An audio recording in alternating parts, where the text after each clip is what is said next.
Bonsoir à tous, je vous mets la dernière interview de Natacha Ray qui a eu lieu avant son procès, avant le procès du 14 février 2023. Bon visionnage. Encore une fois les choses au point, puisque j'en avais déjà parlé, mais j'ai pas été suffisamment écoutée ou relayée à propos de cette affaire. Donc, moi, je suis bien vivante. Je me suis tue pendant plusieurs mois parce que d'abord, mes avocats m'avaient demandé de ne plus m'exprimer sur le sujet. Moi, je n'avais plus envie de m'exprimer et j'avais beaucoup de travail avec le livre. Donc on peut pas être sur un livre, écrire un livre et puis être sur les réseaux sociaux, surtout que ce livre c'est le rapport d'enquête pour ma défense pour les deux procès qui me sont intentés. Donc Isabelle Ferreira, c'est Ferreira, hein, n'est-ce pas?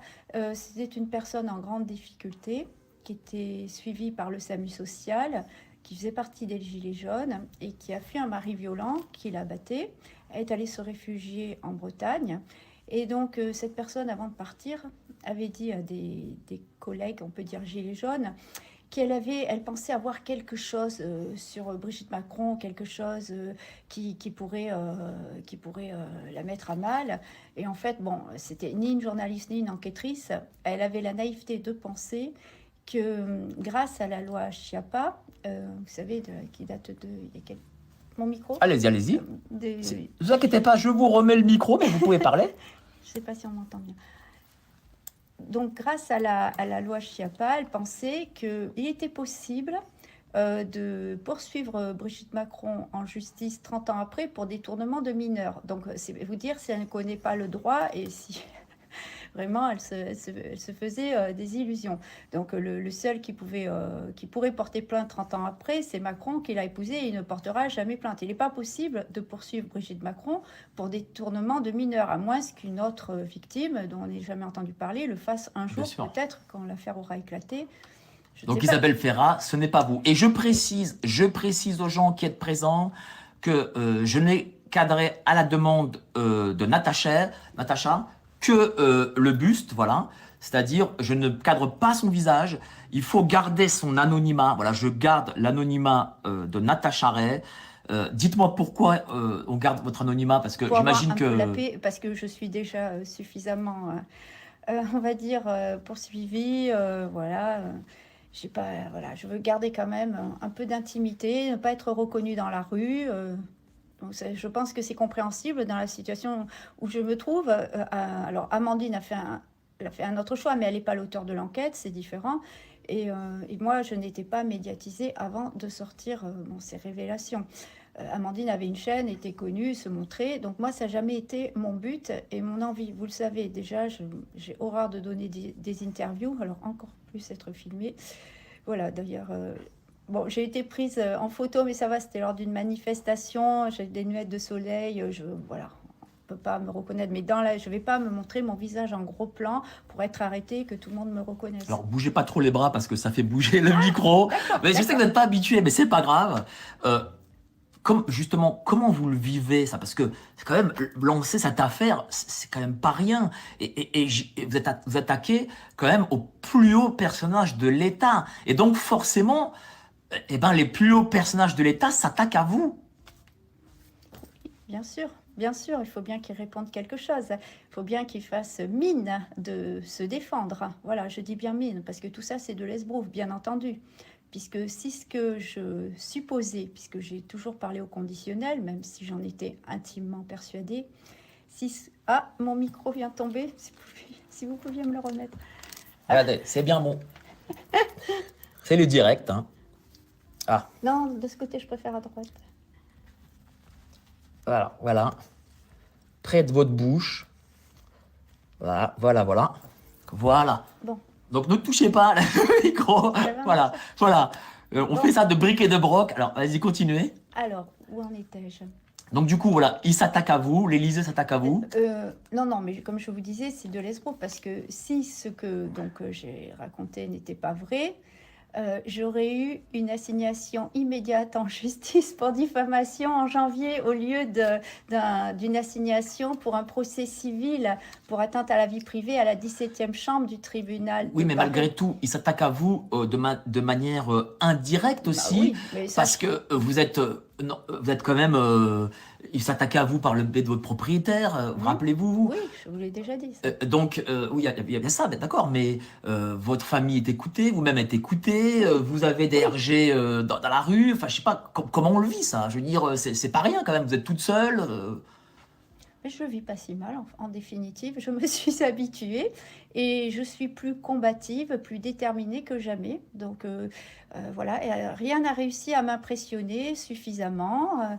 Ils n'ont pas réussi à me faire changer d'avis, à renier mes propos, puisque je vous dis, moi j'attends avec impatience la promesse, la promesse pour l'instant d'une future mise en examen, peut-être pour diffamation. Bon, mais diffamation, on ne connaît pas le motif, on ne nous l'a pas encore précisé puisque rien n'est encore fait. Mais moi, j'attends ça avec impatience pour pouvoir plaider l'exception vérité et sortir tout ce que j'ai sur elle. Justement, qu'est-ce que c'est que cette promesse-là? Parce que je crois que le PJ vous a appelé, mais qu'est-ce que Oui. c'est exactement? Alors, donc une officier de police judiciaire parisienne m'a appelé et appelé aussi. Quand ça, il vous a appelé?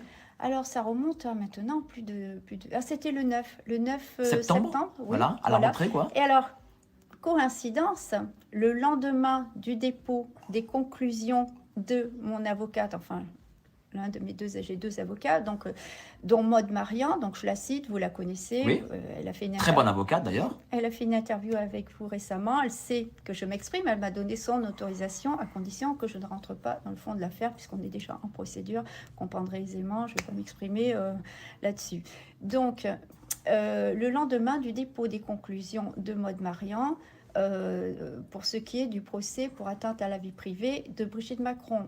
Et donc, en fait, ces conclusions sont que on cherche à nous condamner, Amandine et moi, pour un faux prétexte. En fait, on essaie de nous condamner pour atteinte à la vie privée, alors que c'est, pour de vrai, ce qu'ils veulent punir, c'est de la diffamation, selon eux.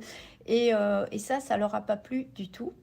Et elle demande aussi l'annulation du procès et 3 000 € de dommages et intérêts chacune pour Amandine et moi pour payer notamment les frais d'avocat. Donc là, ils ont réagi dès le lendemain. Maude Marian m'envoie un PDF de leurs conclusions à eux. Alors quand on dit conclusion, il faut bien comprendre qu'on n'est qu'au début du procès. Pour l'instant, il y a eu les 2 premières audiences se sont passées par email. C'est des échanges d'emails, des règlements techniques. Amandine et moi ne serons jamais à la barre. Nous avons nos avocats pour nous représenter. Et Pourquoi vous ne serez pas à la barre? Parce que déjà, c'est à Paris. Je ne vais pas me déplacer Ouais. sans arrêt. Déjà, là, j'ai dû venir à Paris pour voir mes avocats. Mais moi, j'habite loin. Et puis, de toute façon, c'est un procès civil. Il ne faut pas confondre procès civil et procès pénal. Parce que, en fait, c'est rien du tout, quoi. Ce procès, bon, c'est les affaires. C'est la 17e chambre du tribunal de Paris. Comme je vous l'ai dit, c'est les affaires de presse. Donc, c'est rien de plus que ça. Et les accusations pour atteinte à la vie privée ne tiennent pas. Il n'y en a aucune qui tient. Et en plus, il y a des accusations mensongères. Alors, lesquelles? Alors, je vais vous dire, je l'ai tout de suite signalé à mon avocate qui m'avait fait lire ses conclusions avant de les publier, lesquelles doivent aussi, enfin, elles ont dû paraître dans François, puisqu'elle m'avait demandé l'autorisation de le faire. On avait accepté toutes les deux, Amandine et moi. Et donc, alors ça n'a pas dû leur plaire non plus qu'elle soit publique. Et donc, où en était-je? Je ne sais plus. Lesquelles fausses affirmations? Alors, les fausses affirmations, par exemple, que j'aurais dit au cours de la vidéo du mois de décembre, que les enfants osières n'étaient pas les enfants de Brigitte Macron, ce que je n'ai jamais dit. Oui, parce qu'en fait, dans cette histoire, il faut se dire aussi les choses, il y a ce que vous avez dit et ce que tous ceux autour qui veulent vous faire dire, qui n'est pas la même chose. Par exemple, je sais que vous ne voulez pas en parler, mais là, on va terminer sur ça. Bon, allez-y. Alors, par exemple, donc, dans les conclusions, eh bien, c'est Maître Enouchi, qui est l'avocat de Brigitte Macron et des Trogneux, qui a dû rédiger ça. Et donc, il affirme que j'ai dit que Tiffaine Ozière n'était pas la fille de Brigitte Macron. Donc, ça, vous l'avez jamais dit. Elle demande 10 000 €. Mais non, et pareil pour Laurence et Sébastien. J'ai toujours dit que en fait, c'était bien ses enfants. Il y a une différence entre dire que moi, si vous voulez, je soupçonne Brigitte Macron d'être le père et non la mère, puisque j'ai... D'accord. Voilà. En fait, vous, c'est la seule chose que vous avez dit que Brigitte, voilà. c'est une Jean-Michel. Voilà, c'est tout. Ouais, oui, mais ça ne m'est pas reproché, puisqu'on parle, dans ce procès, on ne parle pas du tout, je vous l'ai déjà dit, de transsexualité, voilà, de Jean-Michel devenu Brigitte. Et on parle d'atteinte à la vie privée, de diffusion de photos, alors qui font partie du domaine public. On a toutes les références, on leur a tout mis. On leur a mis aussi fait document et Précibus, qui s'est mêlé de reprendre l'affaire à sa sauce, bon, voilà, sur un blog. Mais ça, je vais en parler tout de suite après. Et là, il n'y a pas de plainte. Alors, il n'y a rien de plus, parce que même, je vais vous dire, Précibus, ça va beaucoup plus loin que moi, parce que là, il y a toutes les fake news, les fausses informations. Oui, voyez, voilà, parce que le truc, c'est qu'on vous fait dire des choses que vous n'avez pas dites, bien sûr, dont Précibus, dont d'autres encore. Oui. Par exemple, qu'est-ce qu'a dit le blog Précibus que vous n'avez pas dit? Non, mais alors, écoutez, ça sera dans le livre. Moi, j'ai été obligée de consacrer un court chapitre. Oui. Je ne voulais pas non plus faire des pages sur ça, sur les principales fausses informations qui ont circulé sur cette affaire, et vraiment mettre les choses au point. D'une part, elles ne viennent pas de moi, je ne les ai jamais cautionnées. Et qu'en plus, elle décrédibilise totalement l'affaire. Et vraiment, mais quand on en est à se demander si le pasteur Doucet est le père de Macron, bon, ou si des personnages... Enfin, Ou que Jean-Michel est le père de Macron. Oui, voilà. Alors, aussi. Bon, là, oui, mais vous savez qu'il y a même des gens, soi-disant très intellectuels, qui en sont persuadés. Enfin, bon, là bon, on est dans du Et grand... ça, vous n'avez jamais dit. Je Voilà, l'ai vous le jamais précisez, vous n'avez jamais Je dit. l'ai jamais dit, je l'ai jamais pensé, et puis c'est absurde. Et donc, il y a des personnages, je crois que c'est Jean-Philippe Cos, un truc comme ça, bon, Ouais. qui veulent faire passer... Qui est ce monsieur? Alors, donc, c'est un personnage qui se trouve sur une photo de la Gay Pride de 1976 ou 77, enfin, Oui. bon, et qui est toujours vivant. Alors, apparemment, il aurait changé de sexe, enfin, en tous les cas, de genre. Voilà, il se D'accord. appelait, je ne sais plus par quel prénom féminin. Bon, on sait que c'est pas du tout Brigitte, et pareil, Zaza Dior, bon... Zaza Dior non plus. Bien sûr que non, mais enfin, mais je sais pas, ces gens n'ont vraiment aucun sens de l'observation, puisque déjà, ils n'avaient pas vu que, à la base, avant que moi je sorte toutes ces révélations, que Brigitte et tout de ce que vous savez, et que elle était très probablement la personne que je dis qu'elle est. Bon, et là, depuis ça, donc eux, ils voient, enfin bon, déjà, Brigitte Macron, elle n'a pas pu avoir 1000 vies non plus, vous comprenez, c'est pas possible, elle n'a pas pu être, voilà, à la fois Jean-Philippe Cos, Zaza Dior, machin, tout en même temps. Et quand je leur disais, il y en a beaucoup qui se vexaient, qui m'insultaient même, parce qu'ils ne supportent pas, donc... physiquement, Zaza Dior n'a rien à voir. En plus, c'est quelqu'un dont j'ai le vrai nom, la date qui est décédée, j'ai le nom de l'hôpital, qui est décédé du sida, etc. Mais aucun... Et bon, ça, on le retrouve sur des blogs fantaisistes. Mais comment vous preniez ça quand on vous insultait? J'imagine que c'est dur, parce que vous faites votre job de journaliste, vous voulez même sauver les gens, il faut dire les choses, Oui. et vous vous faites insulter. Comment on le vit?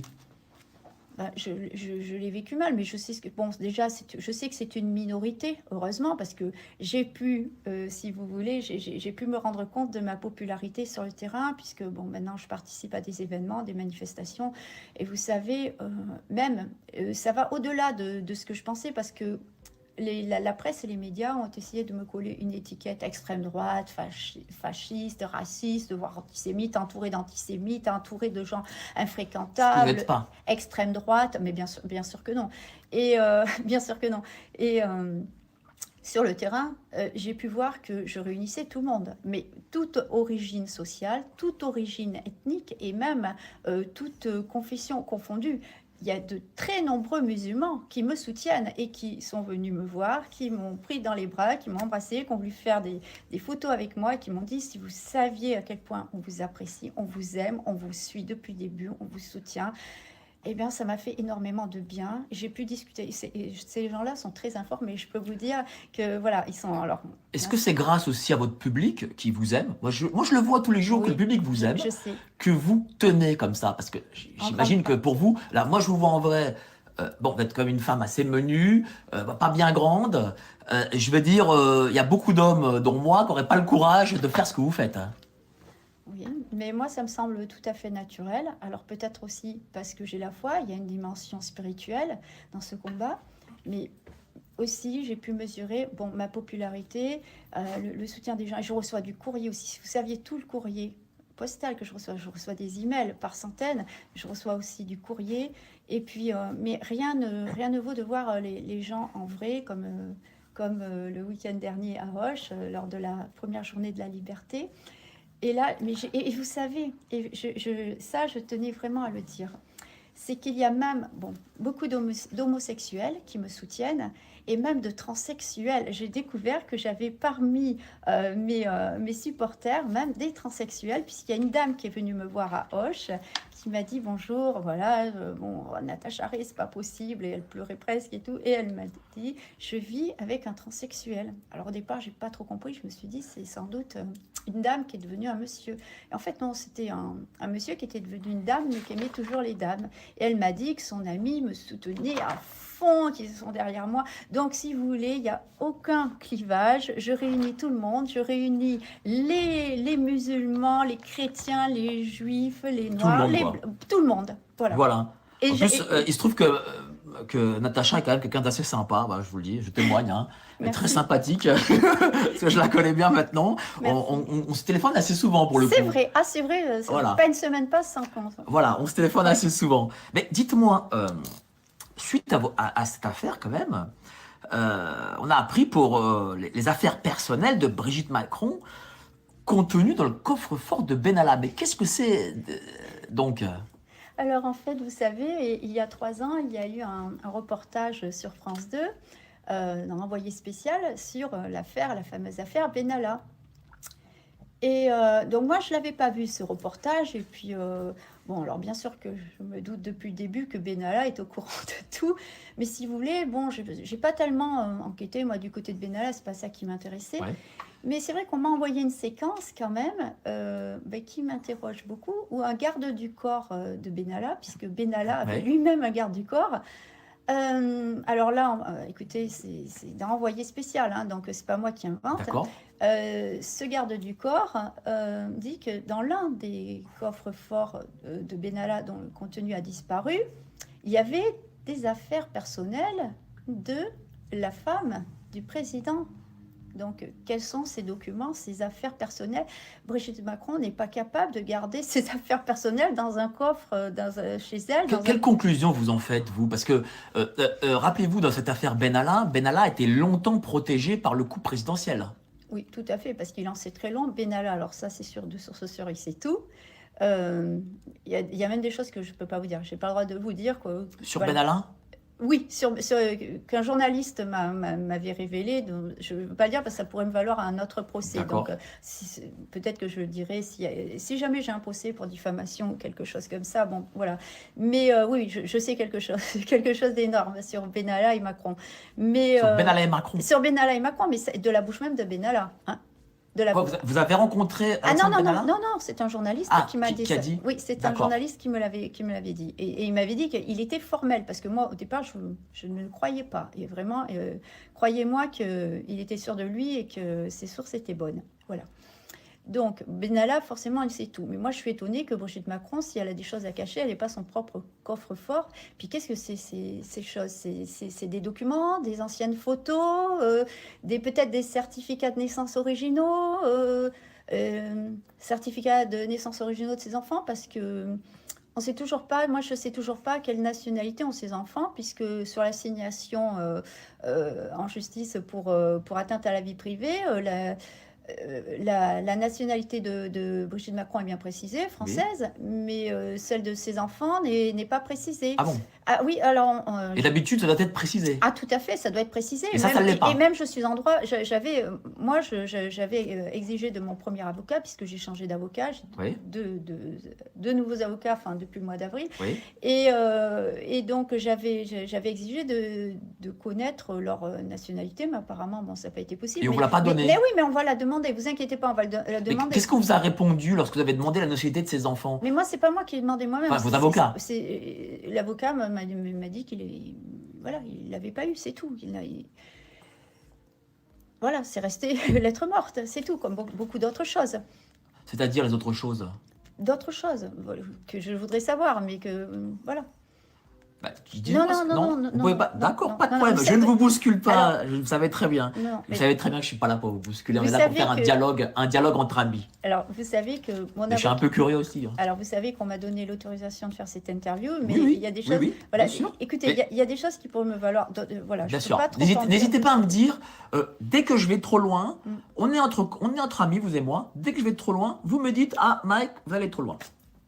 D'accord. Voilà. Donc, continuons sur Benalla. Donc voilà, Benalla, il avait le corps de Madame Macron. Enfin, c'est quand même, moi je. Je suis étonnée. Parce qu'à la base, il était quoi? Il était garde du corps, qu'on a mis chef cab. Il était chargé de mission. Ouais, Il chargé était de un mission. peu homme à tout faire, chauffeur, enfin un peu tout. Voilà, c'était un peu l'homme à tout faire du couple Macron. Il avait un double des clés de la maison du Touquet. Et je ne comprends pas pour quelle raison il gardait des affaires personnelles de Brigitte Macron dans son coffre, qui ont disparu depuis. Est-ce Et qu'on quoi- sait quelle affaire personnelle c'était? Ah, on Est-ce sait- que c'était des documents? Est-ce que c'était des affaires, des vêtements, je sais pas, des bijoux? C'était Alors, quoi? le garde du corps de Benalla n'a pas précisé. C'est lui qu'il faudrait interroger s'il en sait plus ou non. Mais enfin, le principal intéressé, c'est Benalla. C'est lui qui devrait nous expliquer. Mais bizarrement, alors Benalla, je crois qu'il s'était pris 1 an de prison ferme. Hein, et Donc, il n'a pas effectué. il l'a pas effectué, c'est bizarre. Donc il s'en sort très bien, il continuait de véhiculer des petites mallettes, des valises. On ne sait pas trop ce qu'elles contenaient. C'est quand même bizarre. Enfin, moi, quand je compare avec les ennuis que j'ai, les machins, vous voyez, hein, il y a quand même 2 poids 2 mesures, mais pas que pour ça. Vous savez, vous aurez l'occasion de découvrir dans mon livre certains personnages, certains membres de la République En Marche qui sont trempés dans des affaires autrement plus graves que la mienne, parce que moi, j'ai rien fait, je suis innocente, j'ai révélé des vérités, et qui, eux, n'ont même pas fait, si vous voulez, un jour de garde à vue, mais n'ont même pas été convoqués. Et là, c'est d'autres choses. Mais voilà. On sent quand même que, bon, c'est un avis personnel, hein, vous n'êtes pas obligé de me répondre, que à la République En Marche, il y a quelque chose quand même de pas clair, quoi. Ah oui, ça c'est sûr. Ça c'est sûr. Bon déjà, la République En Marche, il y a des personnes transsexuelles, mais il y en a certaines qui commettent des méfaits très graves, et je vous dis, qui n'ont même pas de convocation à la police. Et l'affaire est étouffée. Mais ça, j'ai les articles de presse qui en témoignent. Donc, vous voyez, c'est pas quelque chose que j'ai entendu dire ou que j'invente, ou que vous aurez la preuve, voilà, parce qu'il y a des articles de presse sur ça. Alors, on va revenir sur Isabelle Ferra, parce qu'à cause du problème technique, on n'a pas pu tout dire. Donc voilà, vous n'êtes pas Isabelle Ferreira, parce Non. que souvent, les gens même la dernière fois, on m'a dit, ah, mais elle est décédée. Vous n'êtes pas Isabelle Ferreira. Isabelle Ferreira, c'est un gilet jaune qui malheureusement est décédé. Et alors, de façon naturelle. Alors, elle n'a pas du tout d'accord. été assassinée. Elle n'a pas été assassinée, Ah bah, alors, cette dame. mais bien sûr que non. Donc, c'est quelqu'un Parce qui que paraît-il qu'elle aurait eu des informations. Non, mais je vous l'ai dit tout à l'heure, elle n'avait aucune information. D'abord, elle n'avait même pas elle n'avait pas les capacités à enquêter ou quoi que ce soit D'accord. sur Brigitte Macron. Elle n'avait rien du tout. C'est facile. Une fois que moi, j'ai sorti des révélations totalement inédites qui sont le fruit de mon travail, tout le monde aurait des révélations, aurait fait, mais non, personne n'a rien fait. Et Isabelle Ferreira était suivie par le SAMU social, fuyait un mari violent, était en grande difficulté, donc avait peut-être même pas toute sa tête, avait acheté une boîte de somnifères en Bretagne. Elle a été filmée par la D'accord. caméra de surveillance de la pharmacie, et c'est quelques heures après qu'elle s'est noyée. Suicide ou accident, je n'en sais rien. En tous les cas, la police n'a pas conclu à un meurtre. Parce qu'il faut aussi, si vous voulez, il y a suffisamment de choses comme ça, vous voyez, dont les choses que je dénonce, sans inventer d'autres théories du complot par-dessus. Isabelle Ferreira n'était ni enquêtrice, ni journaliste, et n'a pas été assassinée Mais pourquoi par on lui a pouvoir. mis ça sur le dos? Mais parce que, vous savez, on en parlait l'autre jour, le problème de compréhension des gens qui déforment tout, qui mélangent tout, elle avait confié à des gilets jaunes, alors peut-être pas très futés, hein, pour le coup, qu'elle pensait pouvoir coincer Brigitte Macron grâce à la loi Schiappa. Elle pensait qu'une plainte publique pour détournement de mineurs, 30 ans après, pouvait faire tomber... Bon, elle était très naïve, elle ne connaissait pas le droit. Et on me dit que cette personne, elle au moins avait un dossier solide, puisque la preuve, elle s'est faite assassiner par les... Mais c'est du grand n'importe quoi. Voilà, du grand n'importe quoi. Mais c'est comme ça, les gens déforment tout, les gens...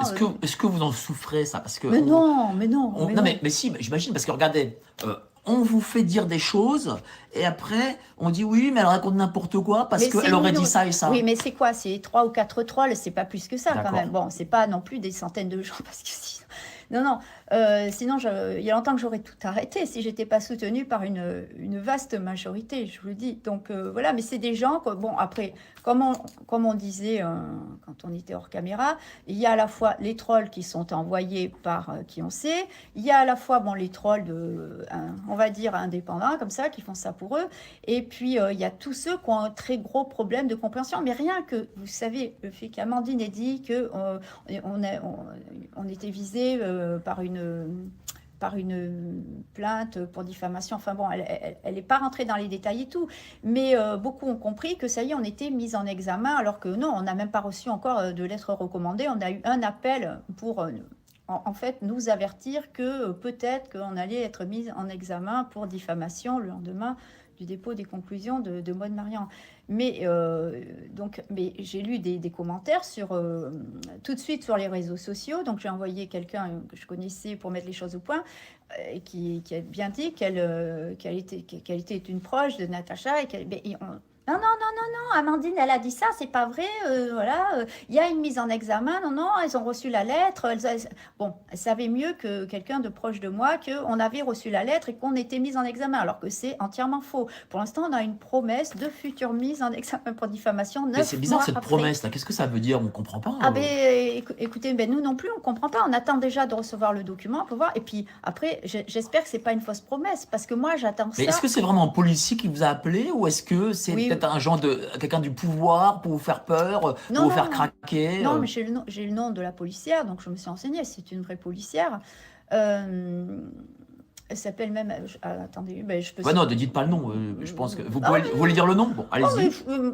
Écoutez, hein, c'est quelqu'un qui bosse pour le pouvoir illégitime, donc c'est Anaïs Talo, je crois que c'est ça, ou Tolo, ou Talo, un truc... Tolo, je crois que c'est Tolo. Anaïs Tolo, donc la policière qui vous a appelé. Voilà, qui nous a appelé et qui nous a dit je vous appelle à propos d'une affaire ou d'une histoire de diffamation. Et alors elle me dit je vous ai envoyé un mail pour vous demander de confirmer vos coordonnées.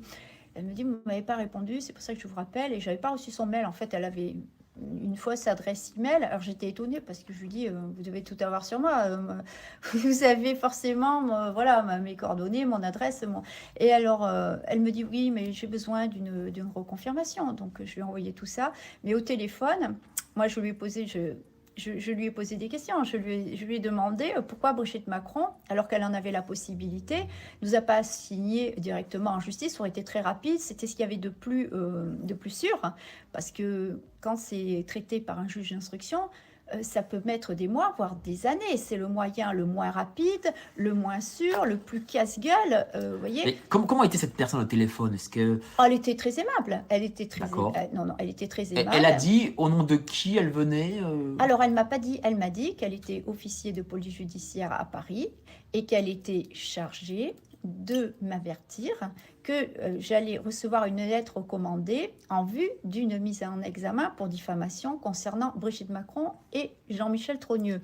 Et je lui ai dit, ah mais formidable, parce que ça va être enfin l'occasion de rencontrer Jean-Michel Trogneux, puisque, bon, il est introuvable là-bas. Alors, j'ai lu, vous savez, parenthèse, j'ai lu enfin, on me l'a envoyé, parce que moi, je n'avais pas le temps, mais ouais. J'ai des gens qui surveillent ce qui se dit un peu sur les réseaux sociaux pour moi. J'ai lu que Mouadab avait réagi tout de suite quand vous avez... ah bon? Quand vous avez on lui dit bonjour s'il est là. Envie d'être à l'écoute, ça m'étonnerait qu'il n'y soit pas. Et donc, elle a laissé ce commentaire. Ah, ça y est, elle est enfin allée à Amiens se rendre compte que donc ça veut dire que vous avez une promesse. C'est-à-dire que en fait, Madame Macron... a fini par porter plainte. Non. Alors parce que juridiquement, il faut qu'on comprenne. Non, c'est pas ça. Donc, alors, allez-y. Alors, donc, vous savez que d'abord, les éléments de mon enquête, les photos agrandies, machin, tout ce qui m'est reproché déjà dans le procès pour atteinte à la vie privée avait été publié dans Faits et Documents. Enfin, une grande partie. D'accord. Voilà. Et moi, le livre que je prépare, c'est l'interview et Faits et Documents puissance 1000. Hein, donc, vous vous rendez compte. Donc, là, et donc, voilà. Et ils n'ont pas poursuivi, même pas pour atteinte à la vie privée, alors que c'est eux qui ont publié mes informations en premier. Donc, il n'y a rien eu. Et ils ont attendu forcément, parce que ça n'a pas été, si vous voulez, c'est resté très confidentiel.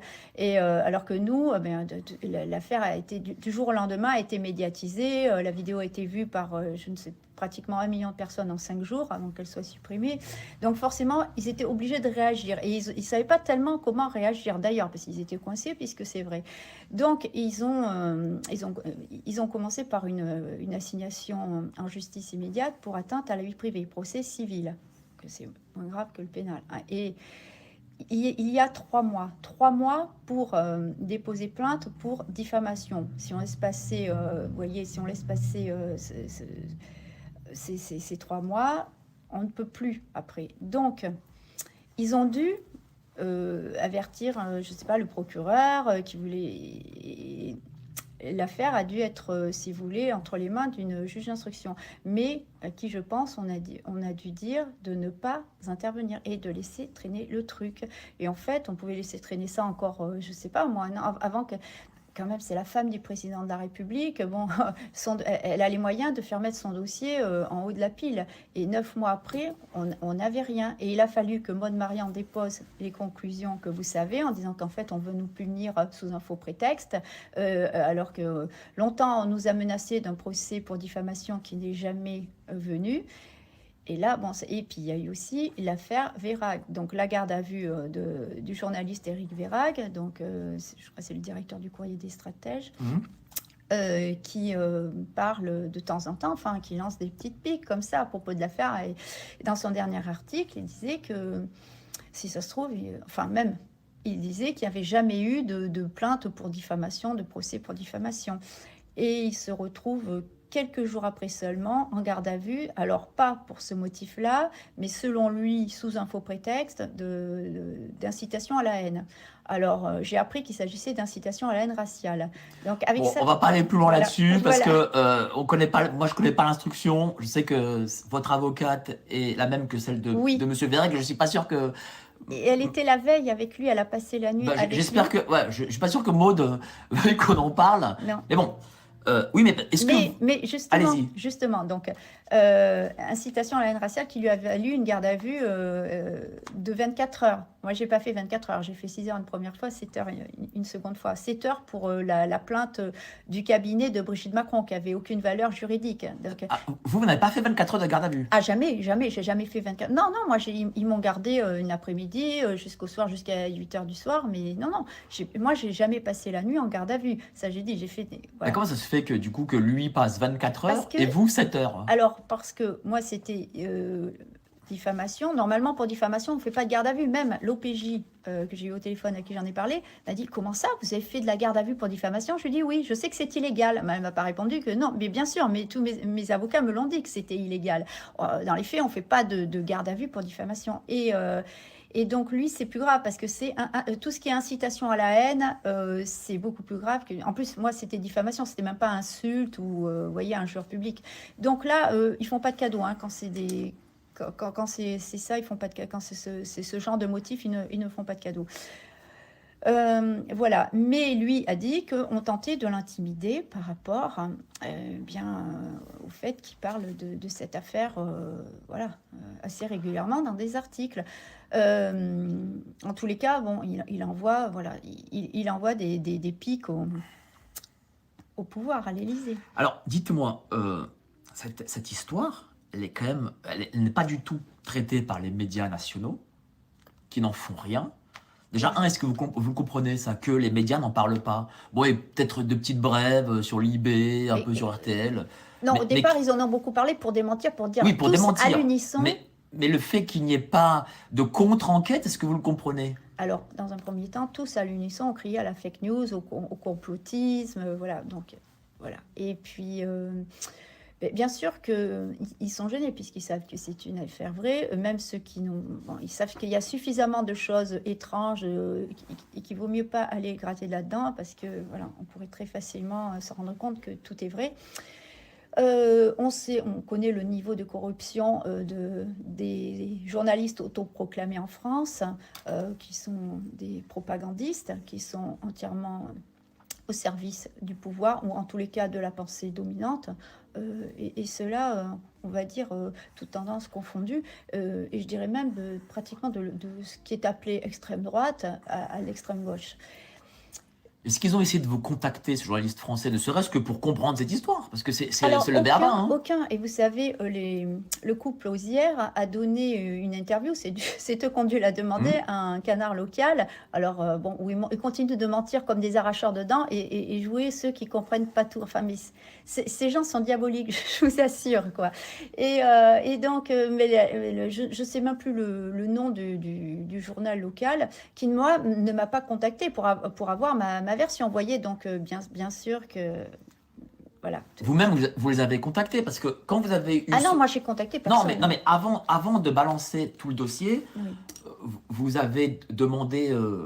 votre dossier journalistique que vous avez fait, je parle ça d'il y a 1 an et demi, avant que l'histoire sorte, vous avez appelé les rédactions pour leur dire, voilà, j'ai un dossier sur telle affaire, et aucun ne l'a pris. Alors, déjà, ils n'ont pas eu accès au dossier.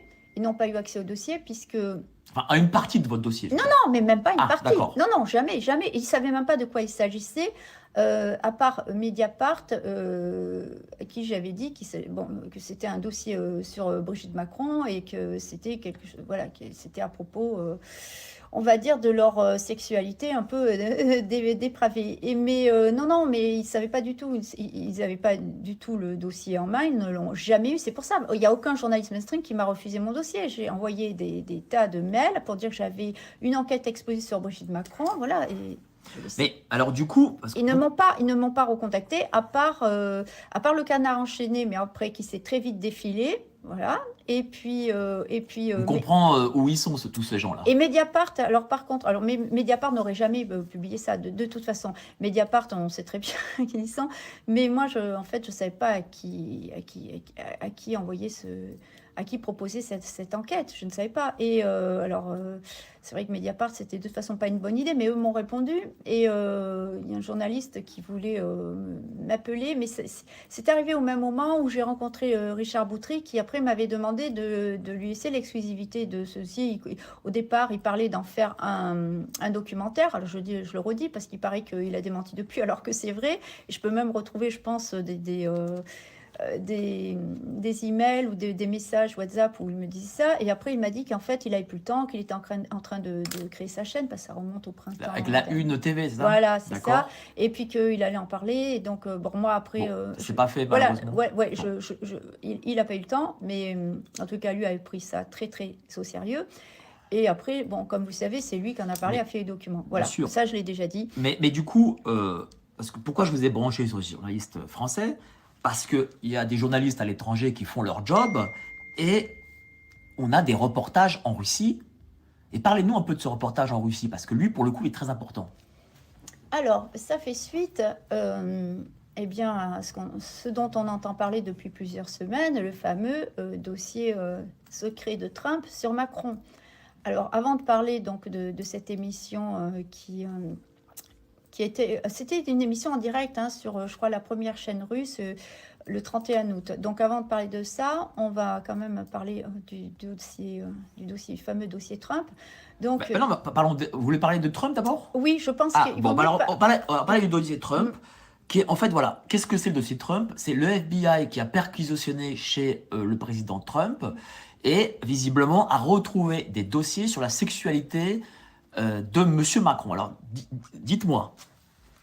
Oui, alors, ce qui est très, très étonnant dans cette affaire, c'est les fuites, justement, parce que donc, Trump serait parti à la fin de son mandat avec des dossiers confidentiels ou top secrets, donc sur diverses personnes ou diverses affaires. En tous les cas, normalement, le contenu, même le sujet devrait rester secret.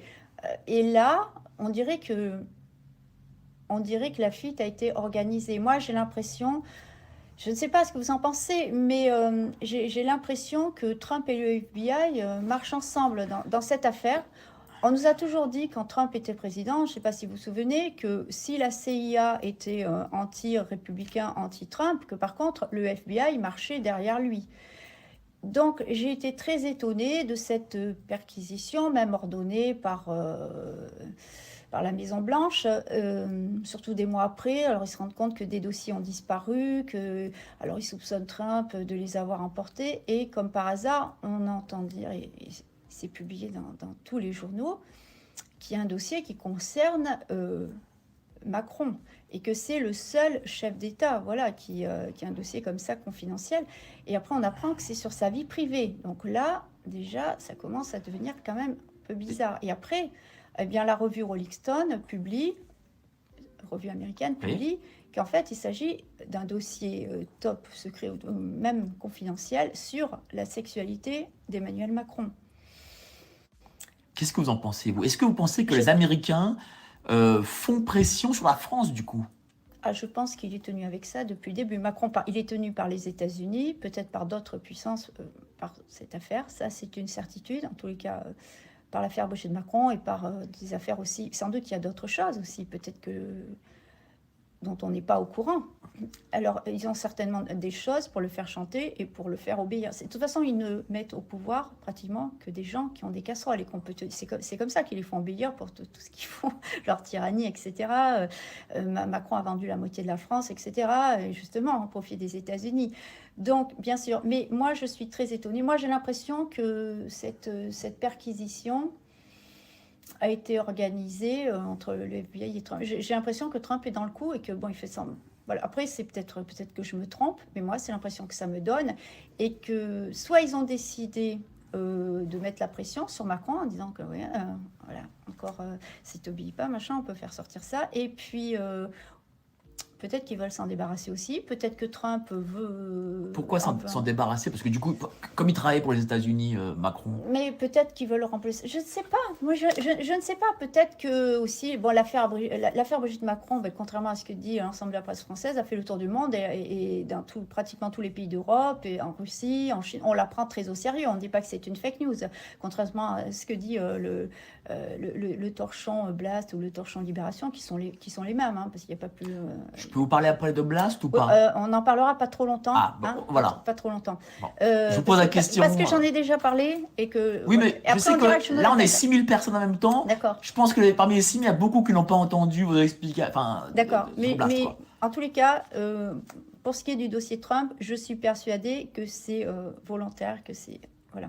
Que c'est entièrement organisé. Mais la sexualité, est-ce que c'est forcément sur Brigitte, ou peut-être parce que souvent on dit que M. Macron peut-être serait en fait serait un homosexuel refoulé. Bon, serais-je, je mets le conditionnel. Est-ce que ce serait ça peut-être? Alors la rumeur, elle circulait bien avant qu'il soit président, même avant qu'il soit ministre de l'économie, puisque moi j'ai une banquière au téléphone qui le connaissait déjà du temps où il bossait chez Rothschild, où il était pas connu encore du grand public, et déjà la rumeur courait qu'il était homosexuel et qu'il avait aussi une sexualité particulièrement débridée, on va dire ça. Donc ça, c'est pas nouveau. Alors moi, si je me fie à ce que disent les journalistes donc de la première chaîne russe, donc dont l'émission a été diffusée le 31 Voilà, nous allons sur la chaîne russe, voilà, parce que la chaîne russe a fait un prime time, en gros, sur votre affaire. Exactement. Exactement, j'en ai été la première étonnée. On m'a envoyé la vidéo, alors bien sûr, elle n'est pas traduite, ou alors que certains petits passages. Donc d'après ce que j'ai compris, c'est que l'émission était composée en 3 parties. Donc la première partie, je crois que c'était Alors, je ne sais pas s'ils ont fait l'affaire Jean-Michel en premier ou le dossier Trump. En tous les cas, il y avait aussi une partie où il était question de la dégénérescence de l'Occident. Voilà, concernant tout ce qui est propagande transsexuelle, homosexuelle, transgenre, etc. Donc, que eux, ils condamnent. Et puis, il y avait une partie consacrée au fameux dossier top secret de Trump. Et il a été clairement dit que c'était l'affaire Brigitte Macron qui était contenue dans ce dossier. Alors, c'est pas moi qui le dis, ce sont des journalistes professionnels russes sur une chaîne de télé nationale russe.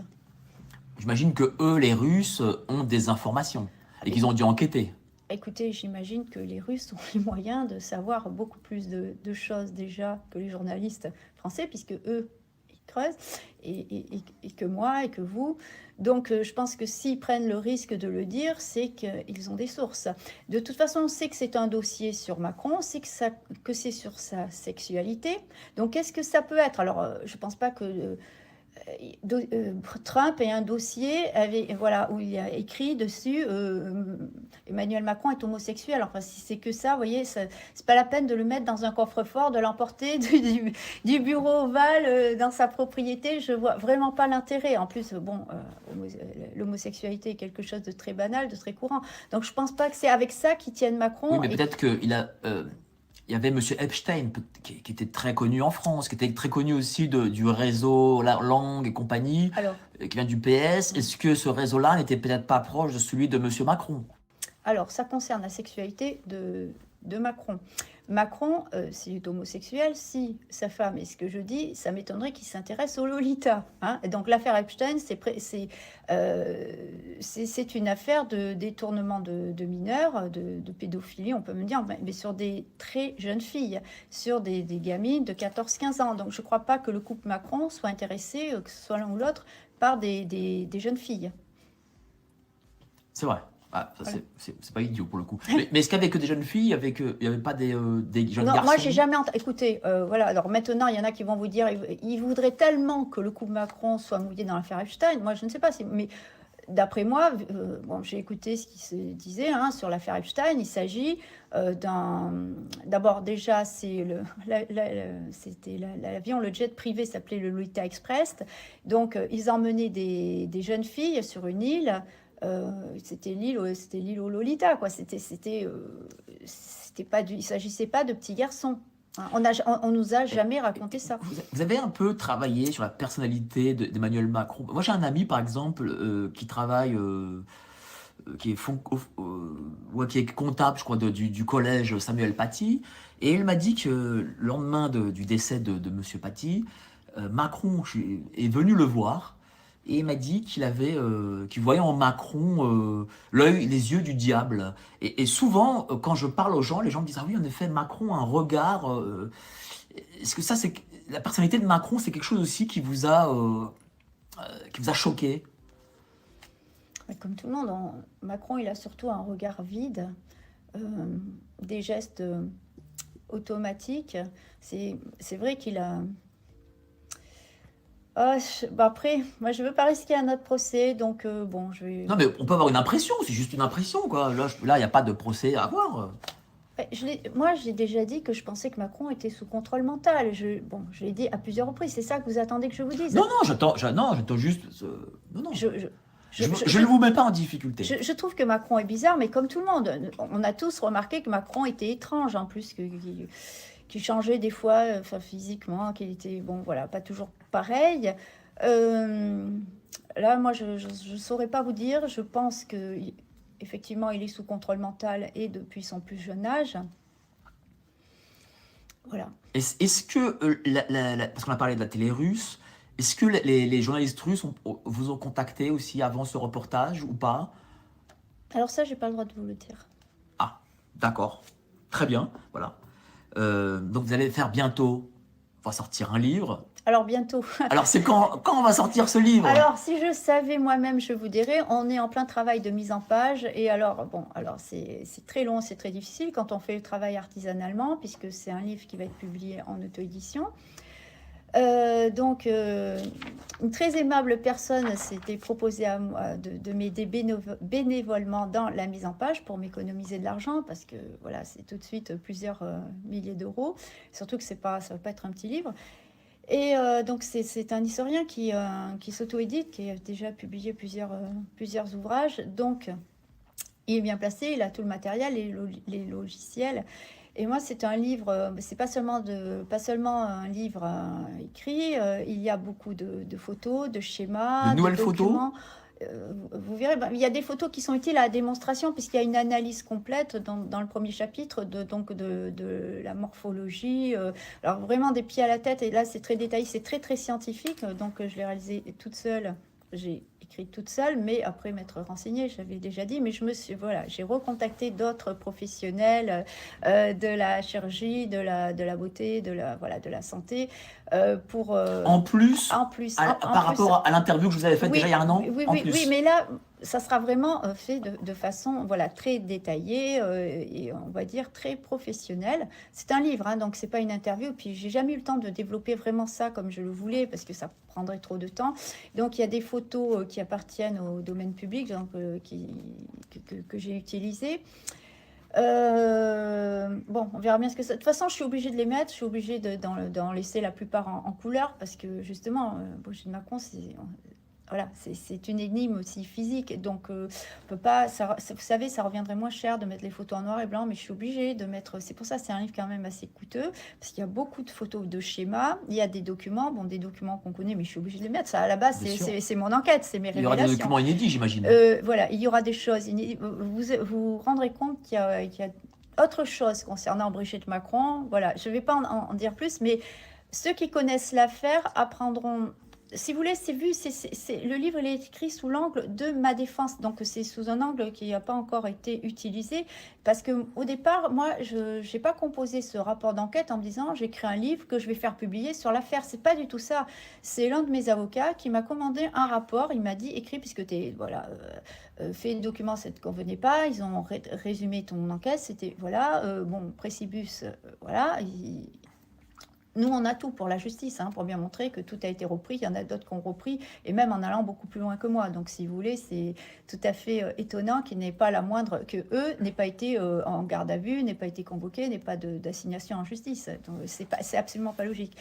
Mais là, déjà, c'est un livre personnel, et c'est un livre qui prend l'affaire sous un autre angle, celui de ma défense, et c'est aussi ma défense par rapport non seulement au Macron, Trogneux, par rapport au tribunal, mais aussi par rapport à la presse et aux médias qui m'ont diffamé, traîné dans la boue, que ce soit la presse nationale ou la presse régionale. Donc là, c'est ma réponse, et la réponse sera à la hauteur des attaques que j'ai subies. Croyez-moi, ils vont être décrédibilisés et ridiculisés à tout jamais.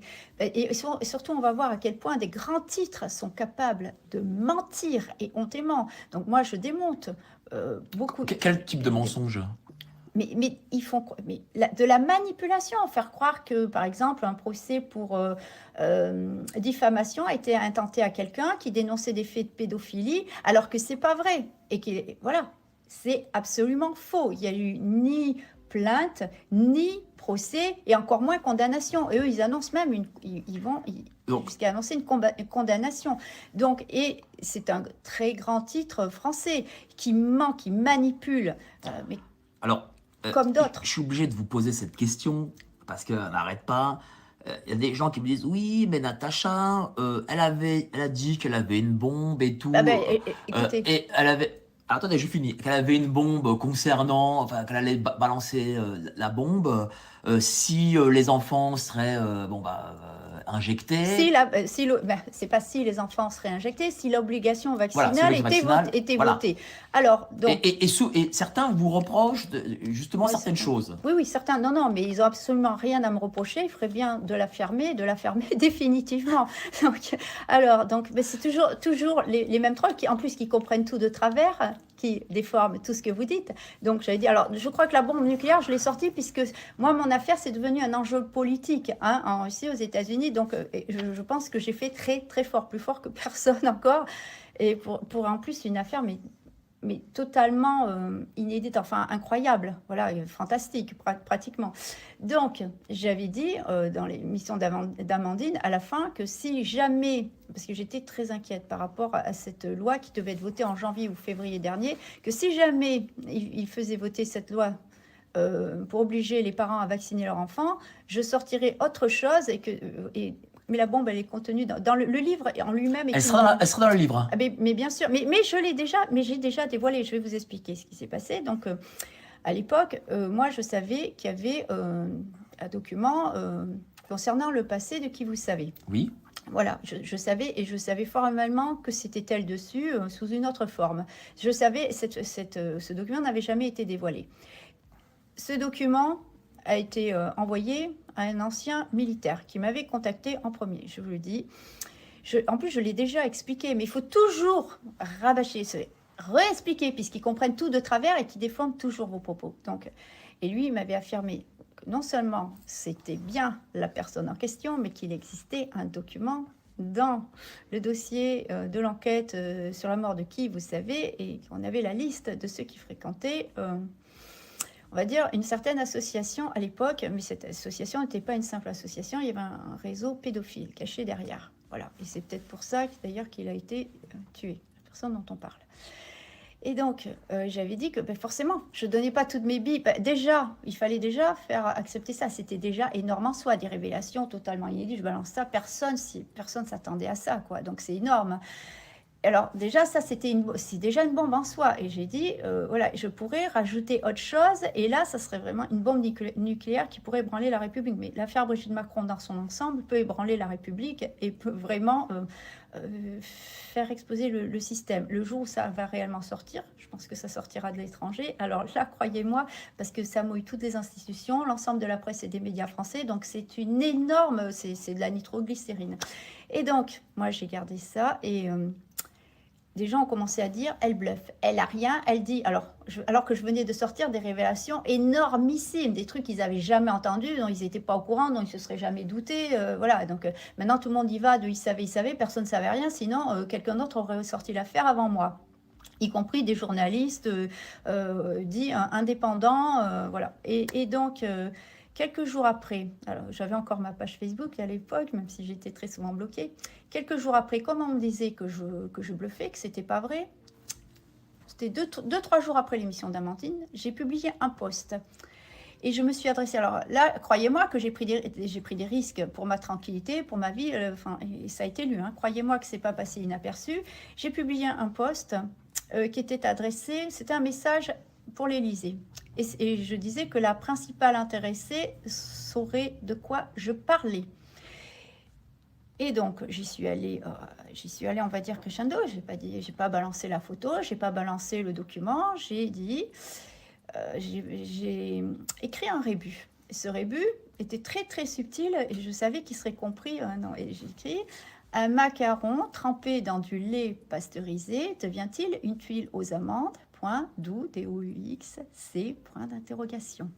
Mais moi, je n'avais pas conscience que j'étais suivie par autant de gens, là, forcément des gens que je ne connais pas, non, je ne sais pas qu'ils viennent sur mon profil, alors peut-être des milliers. Si vous voulez, moi, je sous-estimais le nombre de gens. Et alors là... Bah là, ils ont compris. Ils ont compris, machin est lié à l'affaire du machin, du pasteur, machin. Et ils sont allés fouiller les archives. Ils sont tombés sur cette émission, cette vidéo d'une ancienne émission de Faites entrer l'accusé. Et moi, je n'avais pas diffusé cette photo. Je disais que je faisais comprendre à l'Élysée que j'avais encore des billes et que s'il passait cette obligation vaccinale, j'irais encore plus loin. J'étais déjà allée très loin, mais qu'on pouvait aller encore plus loin. Et là, ils ont trouvé cette photo, ils l'ont reconnue d'eux-mêmes, la personne dont on parle. Alors, écoutez, quelle meilleure preuve d'ailleurs que c'est cette personne, puisque tous se disaient, mais c'est son portrait craché, on l'a reconnu immédiatement, c'est ça. Et elle a été diffusée, elle a commencé à tourner sur les réseaux sociaux avant que moi, je fasse une émission où j'en parle. Mais ce que j'avais en plus, c'est la certitude que c'était... Bien vous sûr. Savez, puisqu'il existe un document qui est et que je donnerai à la justice au moment voulu. Vous inquiétez pas. Est-ce que ce document sera dans le livre, peut-être? Alors, je voulais qu'il soit dans le livre. On m'a refusé, puisque la personne qui me l'a donné, qui me l'a montré... Alors, en fait, je dois vous dire, c'est pas moi qui l'ai déposé chez mon avocat, c'est lui qui l'a déposé chez son avocat. Et c'est très, très dangereux. Donc, lui, il a peur. Donc, je peux pas dire son nom, je peux pas... Je lui suppliais de me donner ce document. Je dis, j'en ai besoin, j'en ai absolument besoin. Il ne veut pas. Il donnera que vraiment, si jamais, par exemple, il me laissera pas condamner injustement. Donc, ce document sortira. Il y a vraiment la preuve qui, vous savez, faisait partie de la liste des habitués de l'association de qui vous savez. Ça, c'est sûr qu'il l'a. Hein, je ne pense pas qu'un ex au gradé militaire rigole, me fait croire des choses qui sont fausses. Moi, je le savais. Je le savais quand j'ai fait l'émission avec Amandine. Seulement, je n'avais pas le droit d'en parler, je n'avais pas le droit de diffuser la photo. En plus, celui qui avait trouvé la photo, qui me l'avait montrée, crevait mais de peur, c'est un pétochard total et tout ça. Donc lui, et moi je l'ai pris. Alors je me suis dit, je parle pas de lui et je prends ça sur moi. Je parlerai jamais de lui. Je dirais D'accord. que ça vient de moi. C'est moi qui ai trouvé ce truc, cette photo. C'est pas moi qui l'ai trouvé. Mais donc, du coup, ça ira à la justice. Ah, tout à fait, tout à fait. Ça ira à la Ah, justice. ça oui, ça va aller à la justice, bien sûr, bien sûr. Mais bon, ce monsieur a peur, mais c'est son droit. Mais vous n'avez pas peur pour votre vie? Alors moi, il m'a dit. Sincèrement, moi, est-ce il que m'a vous dit avez quoi- peur pour votre Alors, vie? moi, Mais j'ai pas l'impression, parce que j'ai je pas vous peur. vois, Mais lui, il m'a déconseillé de le faire. Lui, il m'a dit que c'était très dangereux parce que déjà, vous savez, il y a. Alors, j'ai appris qu'il y avait une partie. Alors, je ne sais pas si. Il paraît qu'une partie du dossier de la personne qui est décédée, machin, a disparu, qu'ils ont fait. Voilà. Mais lui a des documents. C'est quelqu'un qui a travaillé pour les renseignements français. Hein. Voilà. C'est pas la seule personne qui a travaillé, qui est un ex au gradé militaire et qui a travaillé pour le renseignement français qui me contacte. Vous pourrez vous en apercevoir dans le livre. Donc lui, je ne cite aucun nom, hein, bien sûr, que ce soit lui ou que ce soit quelqu'un d'autre, je ne cite aucun nom, bien entendu. Mais voilà, il y a des preuves que j'ai été contactée. Vous aurez des preuves que j'ai été contactée par des gens qui ont travaillé pour l'armée et pour les renseignements généraux. des gens qui sont genre généraux, colonels. Ah, ils ne sont plus, ils sont à la retraite, bien Oui, sûr. mais qui était ça? Oui, oui, oui. Et autre chose. Alors, vous savez que je suis en contact avec Gérard Fauré, là, depuis des Ah bah semaines. oui, Bon, c'est oui. bon. J'ai même interviewé la semaine dernière et il va écrire. La préface La de mon livre. préface. Oui, il est au courant, lui. Il est au courant de tout. Il sait, Et lui... il sait plus que moi. Voilà. Mais bien Bah, sûr. Gérard, parce que c'est un beau gosse, c'est pour ça. Oh, c'est un très bel homme, Gérard. Pour un homme de 76 ans, c'est clair que vraiment, il se défend. C'est un beau gosse. Ah oui, voilà. c'est vrai. C'est vrai. Vous voulez avoir des renseignements, soyez beau gosse comme Gérard Fauré. C'est vrai. Et... non, non, vous êtes charmant aussi, Mike. Mais, Ah, c'est gentil, merci. Mais voilà. Mais je suis pas comme Gérard Fauré. Voilà. Ah, mais Gérard Fauré, Je suis un cran en dessous. Hein. Donc voilà. Gérard Fauré, c'est un personnage. Donc, Gérard Fauré, c'est vrai, il va écrire la préface de mon livre, mais Gérard Fauré a un... Il a des révélations, lui aussi. Alors, oui, ben, on est dans le même créneau. Sauf que moi, j'attaque le pouvoir en place, mais lui aussi, il y va pas de main morte, puisqu'il a proposé ses services à Macron, hein, puisque dans une vidéo, il interpelle Macron en disant hey, Macron, mais pourquoi tu me prends pas dans ton gouvernement, toi qui aimes les voyous, les gangsters, les camés, machin, et puis moi, je pourrais fournir de la drogue à tout ton gouvernement, machin. D'ailleurs, il connaît bien... du cochon Moretti, là, qui était son... C'était son avocat. Oui, voilà. Et donc, alors, pour en revenir à Gérard Fauré, il se trouve qu'il y a un ex-patron de la DGSI qui vit au-dessus de chez lui. Alors, il y a 3 domiciles, mais c'est le domicile parisien, voilà. Et il l'a interrogé, bien sûr, sur cette affaire, sur moi. Et alors, Gérard est formel, d'ailleurs, il pourra vous le dire si vous l'interrogez. L'ex-patron de la DGSI lui a dit... Tout ce que dit cette dame est vrai. Et il m'a même proposé de me faire rencontrer cet ex-patron de la DGSI. Voilà. Est-ce qu'il pourrait faire un témoignage sur votre livre ou pas? Non? Ah, je pense que c'est pas très... Vous savez, ceux qui pourraient... Même de façon anonyme, hein, c'est peut-être une source aussi. Écoutez, on lui demandera, mais ça m'étonnerait qu'il accepte. En tous les cas, voilà, vous pouvez demander confirmation à Gérard, il vous le dira. Et donc vous êtes où là sur le livre? Quand est-ce qu'il va sortir? Moi, je veux alors, le lire. je vous ai dit... Vous l'avez dit à moi, mais vous ne l'avez pas dit au spectateur. Je vous ai déjà tout dit. Ça prend beaucoup de temps quand on fait les choses artisanalement. Donc, c'est pas un petit livre. Il y a beaucoup de documents, beaucoup de photos. Donc, il faut reformater ça à certaines dimensions.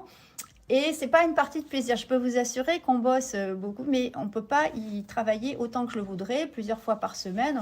Quand j'y vais, on passe 7 ou 8 heures d'affilée dessus. Et déjà, je dois prendre le train pour aller voir cette personne. Et je rentre tard chez moi. Donc, si vous voulez, je dois aller et venir en train. De plus, il n'a pas toute sa disponibilité. Quand moi, je suis disponible, des fois, il n'est pas disponible. Et voilà, donc ça va, je vais dire que ça va à un rythme très lent, malheureusement. Donc, on en est au premier chapitre. Il y a un petit chapitre qui est terminé aussi, mais en fait, voilà, on a un court chapitre qui est terminé, mais on a un très long chapitre qui est terminé, je vais dire, peut-être pas aux 3/4, à la moitié. Et voilà, c'est celui qui est sans doute le plus pénible à mettre en forme au niveau de la mise en page. Donc voilà, alors Ça commence comme la parfaite petite encyclopédie du phénomène de foire de qui vous savez, voilà. Donc du coup, va sortir au printemps, c'est ça? Mars, avril? Moi, je compte plutôt sur le printemps. Je sais que ça ne sera pas prêt à la fin de l'année, ça, j'y compte pas. On est déjà, non, il reste 3 mois, ça ne sera pas prêt. Donc, oui, vers le printemps. Je ne vais pas vous donner de date parce que je ne veux pas décevoir. En tous les cas, c'est un projet qui aboutira. On va sortir le livre. Mais c'est une énorme prise de risque parce que je vais beaucoup plus loin, parce que j'attaque l'État français et la justice française. Ah, vous dites tout, quoi. Là, C'est freestyle. non, mais vous savez, moi, oui, mais c'est pas freestyle. Non, c'est. Non, mais je veux dire, c'est que là, vous vous en fichez, vous dites vraiment tout. Ah, mais de tout, de tout. je dis la vérité, ce que beaucoup n'osent pas dire, mais voilà, moi j'accuse l'État français de poursuivre les innocents comme moi et de protéger la pédocriminalité en France et d'y être elle-même mouillée, que ce soit la justice ou l'État français, qui sont tous les deux mouillés dans des affaires gravissimes de pédophilie et même de meurtre sur enfants, protégés, étouffés, avec la complicité de nombreux médias et journaux, dont Libération, que je cite, parce que vous pourrez vous rendre compte, parce que beaucoup de gens ne sont pas au courant, beaucoup de gens ne lisent pas les journaux, ne suivent pas ces affaires. Donc là, il n'y aura pas besoin d'aller sur Google pour trouver les articles de presse, mais bon, il y aura les liens, mais il y aura les extraits d'articles ou les articles entiers quand c'est nécessaire, parce que moi, j'ai composé ce livre comme un rapport d'enquête, d'abord pour la justice, d'abord pour me défendre et pour leur faire connaître l'affaire. Et je dois montrer le 2 poids 2 mesures entre moi, ce qui m'arrive, et des pédocriminels de notoriété publique, hein. Et des gens qui font partie aussi, on va dire, du cercle de Macron, qui font partie de la République En Marche, qui commettent des choses extrêmement graves et qui n'ont même pas une convocation à la police. Donc tout ça, voilà. Et je pense, moi, ce que je veux gagner, c'est pas parce que je sais à quel point la justice est corrompue, je sais que ce dossier va être mis sous le tapis, mais moi, je sais qu'il y a énormément de gens qui ont entendu parler de cette affaire, mais qui ne la connaissent pas, qui ne savent pas. Voilà. Et là, ils vont en connaître. Ça dépasse le cadre de l'affaire Brigitte Macron. Je dénonce le fonctionnement d'un système, de l'État français, la justice, Alors, les médias. On peut parler un peu de ce système ou pas? Là, vous avez le droit. On n'en a pas parlé avec mon avocate, mais bon, il y a des gens qui dénoncent la façon, mais ça sera dans un livre et ça sera pour me défendre par rapport à. Parce que le système, c'est quoi? C'est-à-dire le système judiciaire, le système médiatique, tout l'ensemble du système. Mais c'est la République que je vise, c'est la République, le fonctionnement de la République. Voilà, on n'en peut plus, on n'en veut plus, et il faudra à un moment qu'on en finisse avec ce système et qu'on redonne le pouvoir au peuple français et que l'on redonne de l'éthique, de la justice à celle qui se fait appeler justice, mais qui n'en est pas, puisque de toute façon, on le sait, je ne suis pas la première à le dire, de très nombreux magistrats, de très nombreux juges sont mouillés dans des affaires de pédophilie et d'autres affaires, sont protégés par l'État français et protègent eux-mêmes l'État français, enfin tout ce qui est système politique, etc., milliardaires, hommes d'affaires, etc., qui sont trempés. Donc, et ça sera dans votre livre, ça aussi. Mais bien sûr que ça sera dans mon livre. Bien sûr que c'est dans mon livre. Bien sûr. Donc moi, je ne vais pas faire... C'est des choses qu'on sait déjà, mais que dont les gens ne sont pas au courant, se sont pas... Mais vous, avec des preuves, j'imagine, parce que vous avez enquêté là-dessus. Mais j'ai pas... Enfin, j'ai enquêté. Je répète, ce qui est déjà du domaine public, mais qui passe inaperçu. Je montre le 2 poids 2 mesures et surtout, voilà, tout ça réuni prouve bien qu'il y a quand même un gros dysfonctionnement. Moi, j'ai fait 2 gardes à vue, alors d'accord, mais pour avoir mené une enquête sérieuse, pas d'injure publique, il n'y a pas de diffamation, il y a juste des faits. Et il était tellement facile d'y répondre et justement de diffuser, de relayer des preuves pour démontrer que ce que je dis est faux. C'est tellement simple qu'ils n'en sont même pas capables. À l'heure d'aujourd'hui, on n'a toujours pas... Bien sûr, on voit que le système quand même se protège. Par exemple, vous avez eu cet article de Blast. Bon, on va en parler très succinctement. Oui. Mais Blast, qui paraît-il serait un journal d'opposition à l'État, en fait, n'en est pas. Ah mais non, mais eux, de toute façon, justement, ils ont sorti cet article peu de temps avant les élections pour donner un coup de pouce à Macron, tellement ils avaient peur que Le Pen l'emporte. Donc voilà.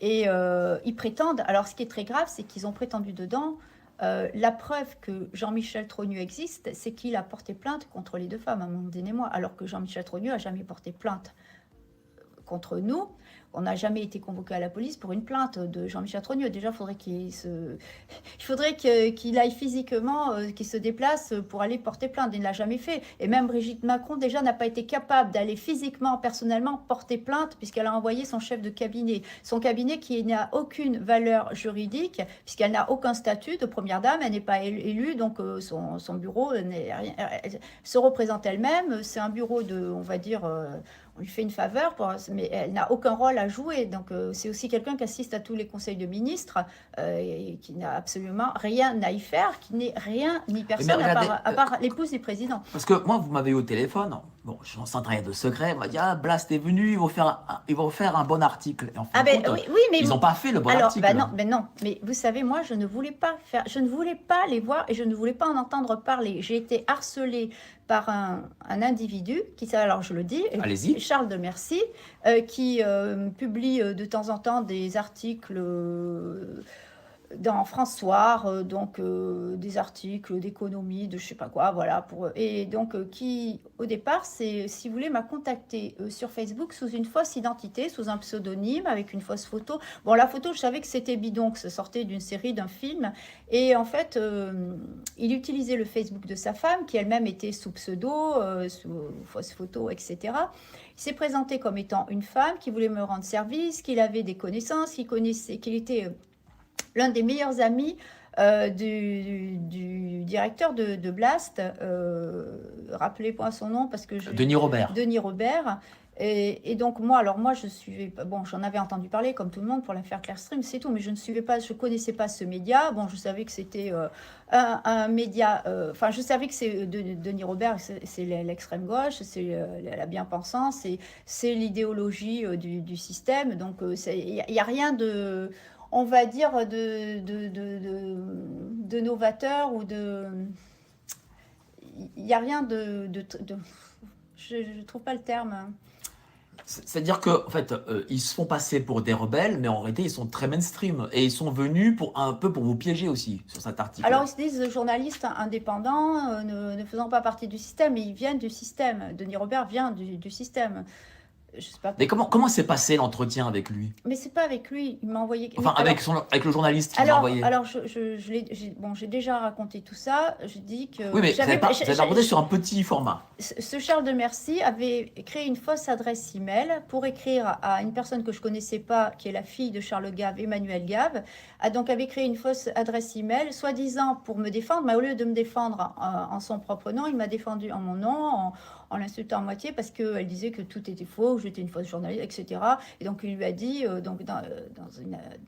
dans un email, mais un email personnel, hein, pas un message, voilà, il lui a dit et pauvre idiote, et l'affaire du pasteur Doucet et tout ça, alors que bon, moi je lui disais ça en privé, donc déjà, bon, ça a été publié, donc voilà, donc déjà quelque chose que je lui avais dit en privé en pensant avoir affaire à une femme a été mis, puisqu'elle s'est empressée de publier en disant qu'elle allait faire rechercher l'adresse IP, que voilà, on voyait bien les méthodes de Natacha Ray, la fausse journaliste. Alors, donc, on voit bien les méthodes d'Emmanuel Gave, la fausse avocate, hein, voilà, l'avocate autoproclamée, qui vérifie même pas si c'est réellement moi qui lui écrit, alors que en plus, je lui ai envoyé un message pour lui dire que c'était pas moi.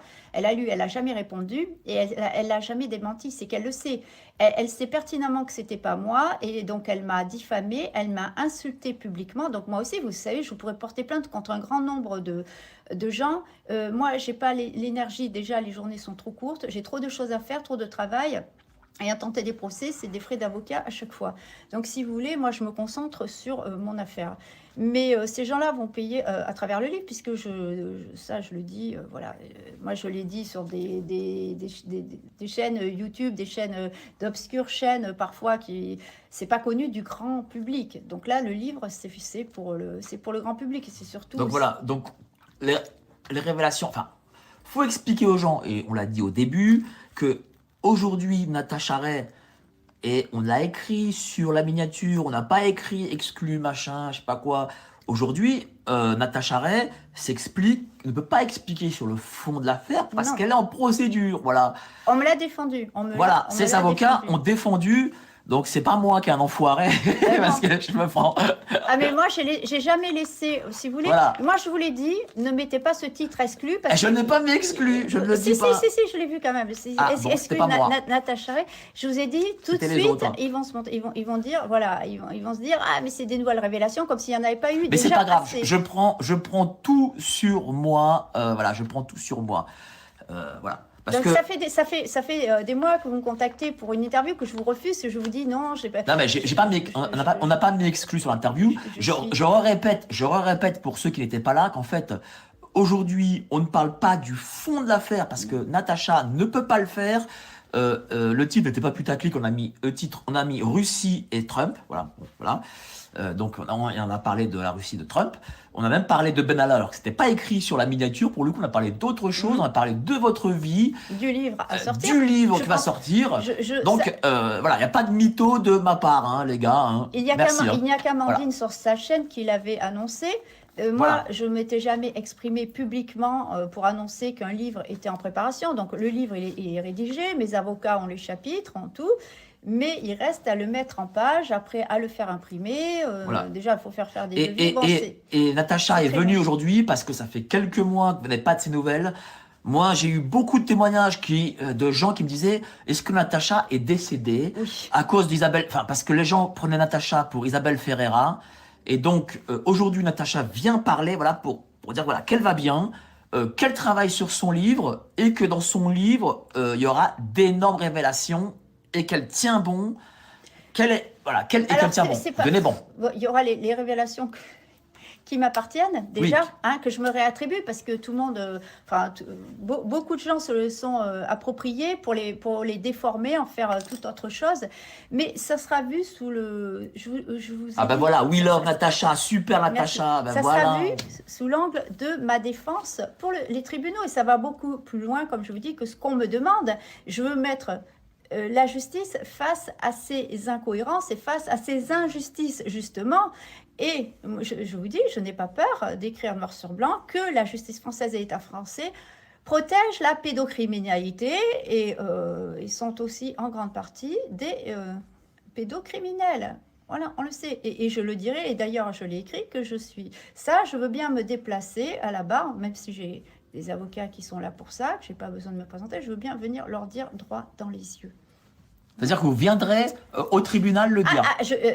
Oui, je leur dirai, s'ils veulent me... Parce que quand celui va sortir, bien sûr qu'on va me reprocher, je sais très bien que je me mets en danger avec celui, ça c'est sûr que je me mets très en danger, puisque déjà, pour ce que j'ai diffusé sur une vague chaîne YouTube, vous vous rendez compte, donc là, ça va être puissance 1000 dans un livre, avec les photos, on m'a déjà reproché d'avoir diffusé des photos que tout le monde connaissait, de Brigitte Macron, des photos qui appartiennent au domaine public, qui sont libres de droit. Moi, je suis obligée de reprendre beaucoup de photos et même plein d'autres. Donc là, attention, je suis obligée pour ma démonstration. Je sais les risques que je prends, mais je ne peux pas faire autrement que de... Voilà. Et donc, je suis prête à venir m'expliquer et à dire en face d'un juge que la justice française protège des assassins, des pédocriminels, et moi, me persécute. Parce que j'ai dit la vérité, moi j'ai violé personne, j'ai tué personne, j'ai pas, Vous avez juste dit la vérité. détourné d'argent comme Ducochon Moretti, cet escroc qui est ministre de la Justice, alors que cet homme-là est déjà mis en examen. Je ne comprends pas comment un ministre mis en examen peut être encore ministre et de surcroît ministre de la Justice.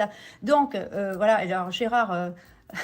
a beaucoup de choses à dire sur lui, puisque je crois que Ducochon Moretti était vraiment subjugué par la pureté de la cocaïne que vendait Gérard, puisque lui-même est un gros consommateur apparemment. Ça, c'est pas moi qui l'invente, demandez à Gérard Fauré. Donc, Gérard Fauré, il n'a eu aucun procès. Gérard Fauré, pour tout ce qu'il balance, il n'a eu aucun procès. Il en a eu un seul, de la part de... En fait... Je ne sais pas si c'était directement lui. En tous les cas, il a dû témoigner dans un procès pour diffamation. Oui, wanted pédo. Voilà. Oui, mais ça n'a rien à voir. Non, mais il m'a dit que le procès a été gagné. Il se plaignait, Yves Saint-Laurent et Pierre Berger, diffamation de pédophilie. Et il est venu témoigner. Il a raconté ce que lui, il avait vu qui se passait... au riad de Pierre Berger et Yves Saint-Laurent, puisqu'il leur fournissait de la cocaïne. Et il a vu Pierre Berger en train de battre des enfants, voilà, pas très vêtus. Et donc, en fait, Mais malgré tout, il a gagné. Il a gagné. ben oui, il gagne, de toute façon, il gagne toujours, Gérard. Il a gagné. Mais- Et Pierre Berger, Yves Saint-Laurent, enfin, Bon, de toute façon, ils sont morts les deux. oui, non, mais c'était des amis. Ils étaient quand même, en 2017, Pierre Berger était vivant. Il était à la Rotonde avec Macron. C'est un peu comme Jack Lang qui était à la fête de la musique, etc. Mais tout ça, on en parle dans le livre. Tout ça, on en Malgré parle. malgré tout ce qu'on s'est dit, chère Natacha, est-ce que vous avez quand même confiance dans l'avenir concernant votre affaire? Est-ce que Ah oui, tout à fait. Bon, bah alors là, je peux vous dire que j'ai pas peur. C'est certainement pas moi qui a le plus peur, puisque je vous dis, si c'était pas vrai, j'aurais reçu en janvier c'est Amandine, une assignation en justice pour diffamation. Puis fait documents, Précibus et compagnie, tous ceux qui relaient cette affaire et tout, et qui vont même plus loin que moi, auraient eu des plaintes, des assignations pour diffamation. Moi, j'avoue que je n'ai pas eu de plainte et c'est la 3e interview que je fais avec vous. Oui, oui, oui. Et je ne suis pas opposition contrôlée. Enfin, vous ne croyez pas quand même. Mais justement, nous allons bien le mentionner au tribunal. Enfin, c'est mes avocats qui vont s'en charger, bien sûr. Mais vous savez, dans les conclusions là, déposées par Maud Marian, eh bien, nous avons toutes les sources et il est bien précisé que les photos que j'ai pu diffuser, les révélations, ont d'abord été reliées par faits et documents, et puis ensuite ont été reprises par Précibus, qui a mis tout un tas d'autres choses.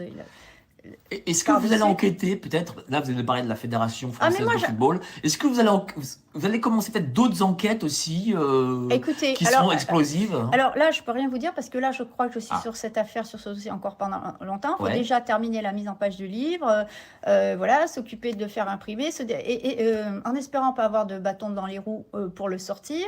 Parce que je vous dis là, je risque gros.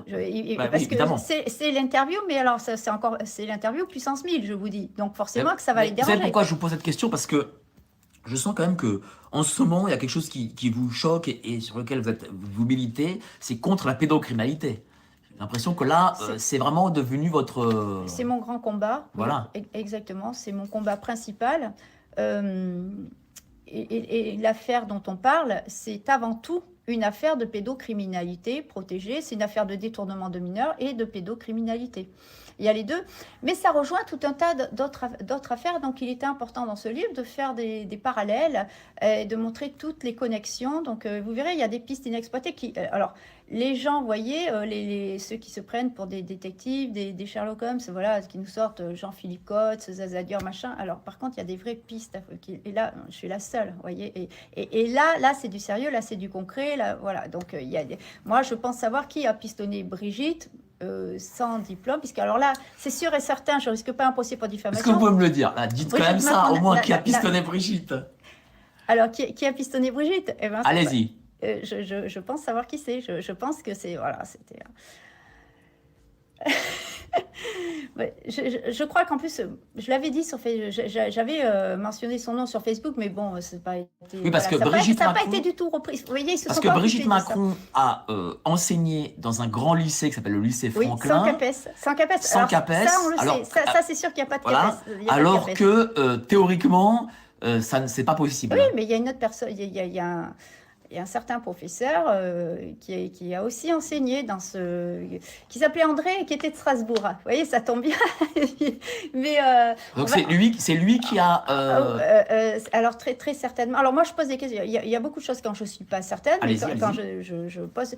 Le livre, il a au moins aussi le mérite de poser beaucoup de questions auxquelles il faudra répondre un jour. Il faudra que la justice et les principaux intéressés répondent. C'est monsieur André comment? André Baudry. André Baudry. Alors, qui il est, ce monsieur? Ce monsieur a été professeur de philosophie bien avant Brigitte Macron au lycée communément appelé Franklin, Saint-Louis de Gonzague à Paris, qui est un lycée, on va dire, d'exception, lycée de gosses de riches, gros industriels, machin, gens du showbiz, etc.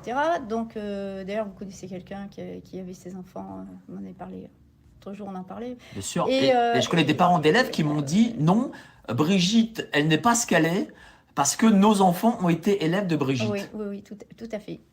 Et bon, écoutez, c'était quelqu'un en tous les cas qui a développé le mouvement le mouvement homosexualiste en France, et qui était à la tête de revue et qui a été, enfin, Et ce monsieur est transgenre aussi, peut-être? non, non, il n'était pas transgenre, il était simplement homosexuel, D'accord. mais il a défendu des gens autour de lui qui étaient des pédophiles, et son avocat, enfin les avocats de ces associations n'hésitaient pas à défendre Donc tout ce des mouvement est lié en pédophiles, fait. des pédophiles. Et donc, bon, moi je trouve quand même très, très, très bizarre que on le retrouve, André, Strasbourg, machin. Homosexualité, enfin, en fait, c'est le premier, enfin, fondateur d'associations de défense des homosexuels en France. Et j'ai été la seule à creuser cette piste. Bon, déjà, voilà, j'étais la seule à découvrir que ce monsieur, voilà, avait aussi, c'était très bizarre que ce monsieur ait aussi enseigné dans le même lycée. Donc ils savent choisir leurs enseignants, hein, au lycée Saint-Louis de Gonzague. Et je vous dis, bon, c'est quelqu'un qui fermait les yeux sur la pédophilie. Vraiment. Donc on peut pas C'est-à-dire que c'était dire. un lycée qui était, infesté, Voilà, qui alors, était vraiment infesté mais de écoute, pédocriminels, quoi. non, non, je ne sais pas s'il était infesté. Il y avait au moins, il y en a eu au moins deux. Il y en a eu au moins deux. Et il y a eu une histoire bien avant ça. C'est un lycée qui a été mouillé dans des histoires de pédophilie, alors touchant des prêtres, aussi bien avant. Mais moi, j'ai essayé de rechercher qui avait bien pu pistonner Brigitte Macron pour qu'elle entre dans ce lycée, puisqu'on sait que elle n'a pas de CAPES, contrairement à ce qui est écrit sur le site de l'Élysée. Et d'ailleurs, il y a un journaliste qui a publié un article, bon, il sera dans mon livre, parce que là, je dois mettre tout ce qui était intéressant dans le livre, même si ce n'est pas moi qui l'ai découvert, donc je cite mes sources, qui démontrent très clairement que Brigitte ne peut pas avoir le CAPES. De toute façon, elle n'a pas pu avoir le temps de le passer en étant une femme mariée avec des enfants et tout. Et elle prétend, c'est très grave, parce qu'elle ment surtout, elle ment absolument surtout, comme je l'ai déjà dit. Donc tout est faux. Donc on ne peut pas comme ça, on peut pas se présenter à la présidence de la République. Sûr. Alors je dis aux gens... Et là, c'est pas ne pas être transparent, mais c'est vraiment dissimuler, manipuler et mentir et honter. Alors j'ouvre une parenthèse. Au lycée de Gonzague, de Franklin, en gros, vous ne pouvez pas enseigner sans CAPES. En tout cas, pas il y a 20 ans, ça c'est pas vrai. Alors ça, on peut me dire tout ce qu'on veut, ce n'est pas vrai. Voilà. Je précise pour ceux qui ne connaissent pas. Voilà. Voilà. Il a été démontré que Brigitte Macron n'avait pas le CAPES. De toute façon, elle a pas eu le temps, et c'est comme sa licence de lettres. Alors officiellement, elle l'a passé à Lille au début de son mariage. Donc c'est 2 ans d'études. Donc bon, elle est mariée, elle a un premier enfant en 75. Elle passe bon, je viens. Mais on a aussi son frère en Algérie qui était voilà. Est-ce que ça c'est vrai? Est-ce que son frère était à Alger? Enfin. Ah oui, est-ce que cette histoire d'Alger, c'est vrai? Ça, on a la trace écrite. Ben oui, vous avez vu le document qui a été publié par Mourad El Attab. Ça, c'est sûr. Bon, c'est quelqu'un d'Amiens qui a vendu la mèche. Donc, j'en sais pas plus sur ça. J'ai aucune idée. En tous les cas, ce qui est sûr, c'est que Brigitte Macron avait dit aux autorités algériennes en 2017, donc quelques semaines avant que Macron se déplace pour un voyage officiel, qu'elle avait des souvenirs à la fac d'Alger, qu'elle désirait revoir cette université. Et apparemment, ça aurait dû rester en off, mais bon... mais elle l'a dit à qui, ça? Aux autorités algériennes. Qui, eux, l'ont redit aux médias? Eh bien, écoutez, c'est paru dans un article d'Algérie 360. Ça, c'est un vrai média d'information, ce sont des vrais journalistes.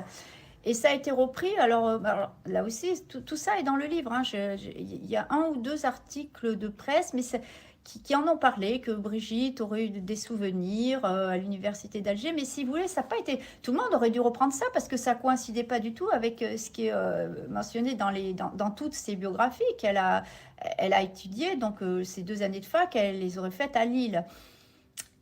Et là, bon, apparemment, alors moi, je ne sais pas. Donc, elle a fait des études de lettres à Lille. Bon, ce qu'on sait, c'est que Jean-Michel Trogneux était à Alger en 1963. Qu'ils ont 8 ans d'écart, donc elle avait 10 ans, lui avait 18 ans, elle avait 10 ans, donc elle ne pouvait pas étudier à la fac d'Alger en 1963. Il y avait bien un Trogneux à Alger, mais c'était Jean-Michel.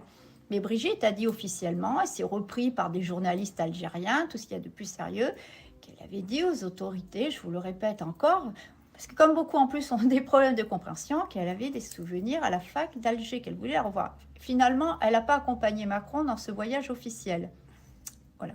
Pourquoi vous Ah, j'en pensez sais que... rien. Vous savez pas? Je sais pas. Je ne sais pas pourquoi. Et voilà. D'ailleurs, elle aurait pu l'accompagner là dernièrement pour demander Ah du ben gaz oui. aux Algériens. Ah Parce ben, que ce serait... c'était l'occasion de revoir la fac d'Alger, soi-disant. Donc, écoutez, c'est très bizarre si vous voulez. Bon, tout ça est tellement mystérieux qu'il va falloir un jour tirer ça au clair. Alors, on verra bien si je me trompe. Moi, je sais que je ne me trompe pas sur ce qu'elle est, ça c'est sûr et certain. Mais il va bien falloir qu'il nous explique tous ces mystères. Vous voyez, c'est comme dans le dossier Trump, parce que les Macron, moi je suis très étonnée que les Macron ne s'expriment pas, que Emmanuel Macron ne réagissent pas, ne démentent pas, ne disent pas oh, bah, si le FBI et Trump croient avoir un dossier secret sur ma sexualité, bah, n'importe quoi. Bah, lui qui la ramène tant. Mais d'un côté, il n'y a aucun journaliste qui lui pose la question aussi. Non, mais il pourrait le dire lui-même. Ah, écoutez, c'est vrai. ça a fait le tour du monde. Ça, c'est vrai. Ça fait la une de tous les journaux. Et d'ailleurs, j'ai remarqué le petit jeu des journalistes, des journalistes autoproclamés français, qui en fait utilisaient le même terme qu'ils ont utilisé pour moi pourtant, et puis ils disaient ah mais Trump est un habitué des fake news. Vous voyez, il préparait le terrain pour essayer de dire si le dossier Brigitte éclate, il va falloir tout de suite sortir le mot-clé fake news et tout, parce que Trump, on peut pas lui... Bon, là, c'est quand même des dossiers qui ont été saisis par le FBI. Donc le FBI aussi, c'est fake news. Bon, il y a des fuites volontaires. Mais qui a fait fuiter? C'est l'FBI, d'après vous? Il y a une volonté, alors je ne sais pas si ça vient de la Maison-Blanche, si ça vient du FBI et de Trump. Enfin, Parce que du coup, Trump et Biden, ils ne sont pas copains. Non, donc, non, du tout. Donc du coup, ça profite aussi à Biden, j'imagine. Enfin, à l'administration Biden, parce qu'on sait que Biden, il a l'air sénile et tout ce qu'on veut. Écoutez, il y a une volonté, je ne sais pas de qui vient cette volonté, il y avait une volonté qu'on sache qu'il y avait un dossier confidentiel qui faisait trembler le ministère de la Défense à Paris, concernant la sexualité de Macron, la vie privée de Macron, et selon les journalistes russes, Brigitte Macron. Le dossier concernerait principalement son épouse. Voilà. Donc, moi, je ne sais pas si Trump a un dossier. Si des journalistes affirment que Trump a un dossier sur l'épouse du président de la République, bon, c'est vrai qu'on se demande bien ce que ça peut être. Hein? C'est pas? Bien sûr. Hein? On a compris. En tout cas, bravo, chère Natacha, pour votre courage. Vous forcez l'admiration de tous. Voilà, on attend ce livre avec grande impatience. Vraiment, on a tous envie de le lire. Et évidemment, on se redonnera rendez-vous pour l'interview du livre. Hein. Alors, je répète, ce livre n'a pas été écrit comme un récit, une biographie, mais comme un rapport d'enquête commandé par mon avocat pour le tribunal. Je l'ai fait dans ce sens, c'est un document d'utilité publique que je fais publier. Et voilà, parce que je sais que n'importe qui, après avoir lu ça, pourra pas dire qu'il n'y a aucun problème avec Brigitte Macron. Alors là, c'est impossible. Donc, écoutez, si c'est pas ça, eh ben, il sera temps pour eux de... il serait temps, parce que je vous dis, ils n'ont toujours rien sorti, aucune preuve pour démentir ce que... Donc, votre actu, voilà, c'est... C'est ce livre. C'est ce livre. Ah oui, vous serez aussi en conférence de presse avec Gérard Fauré le 5 novembre à Blanc. Je crois que ça Blanc. Alors, je sais plus comment ça s'appelle. Alors, écoutez, ça, je vais vous dire, c'est Gérard Fauré qui a fait tout ça derrière mon dos, sans me le dire. Et la directrice du domaine des arts est venue me voir à Auch en me disant qu'elle était ravie que j'accompagne Gérard pour cette... lui m'a parlé de cette conf. Pour cette conférence, et je n'étais même pas au courant. Donc, c'est lui qui voulait absolument que j'aille avec lui. Bon. Gérard veut plus qu'on En tout cas, voilà, votre actualité. Est-ce qu'il va y a peut-être d'autres choses à nous dire au public qui vous regarde et qui vous aime, évidemment? Ah ben, le public qui m'aime, je lui dis que je l'aime aussi, que j'ai besoin plus que jamais de son soutien, que j'ai pu rencontrer certains d'entre eux sur le terrain et que ça a été un grand moment d'émotion, un grand moment de solidarité. Et ce qui m'a fait plaisir, comme je le disais au début, c'est de voir que je réunissais tout le monde et qu'on était tous unis dans ce combat, quelles que soient nos origines, quelles que soient nos croyances. Voilà, alors je pense que ça plaira à nos détracteurs, parce que vous savez, quand ils ne seront pas là pour essayer de nous diviser, eh bien, on se réunit et on se comprend parfaitement, tous ensemble, homosexuels, hétérosexuels, musulmans, chrétiens, transsexuels, noirs, blancs, enfin, tout se passe à merveille. Et croyez-moi, j'ai pas une seule insulte, j'ai pas eu ah mais vous êtes d'extrême droite, de machin et tout ça. Ils m'ont dit de toute façon, rien qu'à vous voir, on voit que vous êtes une personne loyale, honnête, à qui l'on peut faire confiance. C'est ce que tout le monde m'a dit. Bah, ce sera le mot de la fin. Donc, vous êtes une personne loyale à qui on peut faire confiance. Je En plus, crois. quelqu'un de très sympa. Merci beaucoup, chère Natacha, et bravo vraiment pour votre courage. En tout Merci cas, à vous. moi, je vous soutiens depuis le début et je vous soutiendrai tout le temps. Voilà. Et j'espère qu'on refera une autre interview, évidemment, pour parler du livre. Passez tous une excellente soirée. Voilà, c'est fini pour l'interview. Donc c'était une interview qui a été faite en live, qui n'a pas été remise sur Internet. Pour ceux qui ne savent pas, donc Natacha est passée au tribunal le 14. Après, elle a fait appel parce qu'elle a perdu, donc pour diffamation, mais pas sur le fait de la transphobie, sur autre chose. Elle a perdu, elle a fait appel, elle a reperdu, et là, elle est partie en cassation. Pour l'instant, je ne sais pas c'est quoi le résultat, si c'est passé ou pas, je ne pense pas. Par rapport à son livre, pour l'instant, je n'ai pas de nouvelles. Si j'ai des nouvelles de la cassation ou du livre, bah, je vous ferai une vidéo là-dessus. En tout cas, je vous remercie d'avoir suivi cette vidéo. Vous pouvez vous abonner si vous voulez avoir la suite de tout ça. Sinon, je fais pas mal de vidéos d'actualité sur l'actualité française et autres. Donc, je vous laisse là-dessus et je vous dis à la prochaine. Bye.